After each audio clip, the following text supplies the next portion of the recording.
bana haysan ku neeflan u sareeya samada sare dayaxa calanka iyo sura san ku dhuudhiyo waqtiga iyo ku seerin Sayid Cabdillah Xasan Siyaad Barre iga dhashay Soomaali bana haysan ku neeflan u sareeya samada sare dayaxa calanka iyo sura san ku dhuudhiyo waqtiga iyo ku seerin Sayid Cabdillah Xasan Siyaad Barre iga dhashay sabool adigu ana sabaqo ku siiyay saraha dheer oo ismii ana taagay haddaad saaka kibirtay seetaana ila dhacday ubadkii soo xirtay sunta dusha uga shubtay ninkii saxday siciisa dibi dhaalo inaan saxday hamuudan inaan samray hamuud saacadda way socota ciidankana wuu siqaani sabanka ii dhiib state house baan ka daagi Soomaali baan ka dhashay geesiyaashii Afrika sababkan kala dhashay sada dhashay habeenimo mirta tareesadan meesadaha kula beegsan sina alle kuuda sawkaada lagu diin sacabka intuntay shalay sokeeyaan ku mood sirtaada way qaraxday Soomaalina way ogaatay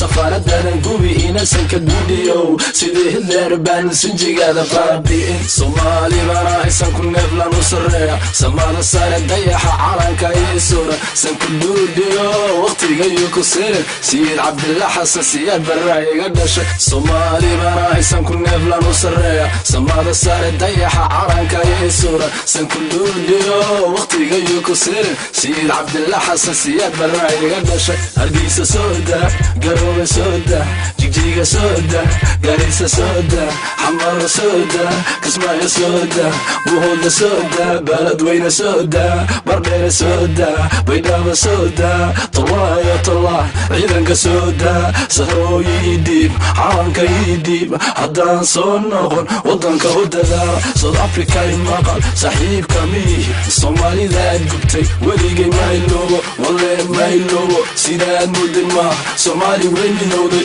saxarkii wuu baxay iftiinkii soo baxay Soomaali waa nabad sool iyo sanaag sarag la saaku saarka noo xira sabadi goldogob saarka noo xira xajadu wasa sanku duudub asaga ii baahan Soomaali u baahan sanku neefle anaa u sareeyo hunoo u sareeya afaan caqilo suganta sooda Soomaali bana haysan ku neeflan u sareeya samada sare dayaxa calanka iyo sura san ku dhuudhiyo waqtiga iyo ku seerin Sayid Cabdillah Xasan Siyaad Barre iga dhashay Soomaali bana haysan ku neeflan u sareeya samada sare dayaxa calanka iyo sura san ku dhuudhiyo waqtiga iyo ku seerin Sayid Cabdillah Xasan Siyaad Barre iga dhashay